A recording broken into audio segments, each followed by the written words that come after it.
നിങ്ങൾ ഒരു രാഷ്ട്രീയ പ്രവർത്തകനാണ്. ചേട്ടാ, നിങ്ങൾ ഇതുവരെ ട്രെയിനിൽ യാത്ര ചെയ്തിട്ടുണ്ടോ? ചെയ്തിട്ടുണ്ടാവല്ലേ?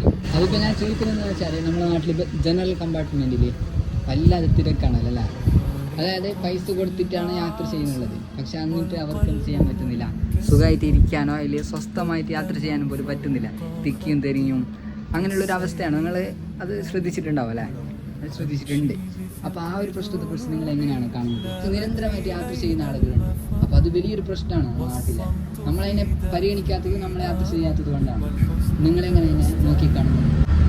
സാധാരണക്കാർക്ക് യാത്ര ചെയ്യാൻ പറ്റാത്ത സ്ഥിതിയാണല്ലോ. ജനറൽ കമ്പാർട്ട്മെന്റ് കുറവാണ്. മൂന്നോ നാലോ ഉണ്ടാവും. ബാക്കിയെല്ലാം എ സി മറ്റേ കൂടുതൽ തുക ചെലവിട്ടിട്ട് യാത്ര ചെയ്യുന്നവർക്ക് മാത്രമേ പറ്റൂ. സാധാരണക്കാർക്ക് യാത്ര പരിമിതിയുണ്ട്. അത് പരിഗണിക്കണമെന്ന് പറയാം. ഇതെങ്ങനെ ഇതിലേക്ക് ഒരു സൊല്യൂഷൻ കണ്ടെത്തുക?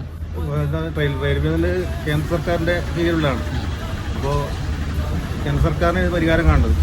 അപ്പോൾ നമ്മൾ ഇത്തരം സമരങ്ങൾ കാര്യങ്ങൾ ചെയ്യുന്നുണ്ടെങ്കിൽ ഇതിനൊരു പരിഹാരം ഇതുവരെ കാണാൻ വേണ്ടി കഴിയുന്നില്ല. അത് പെട്ടെന്ന് ഇപ്പോൾ ജനങ്ങൾക്ക് സാധാരണ ജനങ്ങൾക്ക് യാത്രാ സൗകര്യം ഏർപ്പെടുന്ന സർക്കാർ കടമയാണ്. അതിനെ പറ്റാൻ വേണ്ടി ഇടപെടൽ കേന്ദ്ര സർക്കാരിൻ്റെ ഭാഗത്തുനിന്നാണ് പറയുന്നത്. ഓക്കെ, നമുക്ക് അങ്ങനെ ഒരു പ്രതീക്ഷ വെക്കാല്ലേ? നമ്മൾ മാത്രം ചെയ്തിട്ട് പോകണില്ല, കേന്ദ്ര സർക്കാരും കൂടി വിചാരിച്ചാലേ പരിഹാരം ഉണ്ടാവുള്ളൂ. Okay, thanks. ശരി.